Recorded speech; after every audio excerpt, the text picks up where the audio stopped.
осындай ауа ай жасадық. Міне.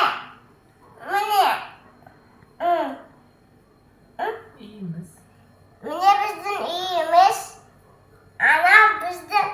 Анау менің жақсы көретін ағасым. Анау күніміз. Ал енді сіздерге өлең айтып берем. Көктемде қалелейді әр жерде. Көктемде құстар ән салады. Чик-чирик, құстар ән салады. Чик-чирик, құстар ән салады.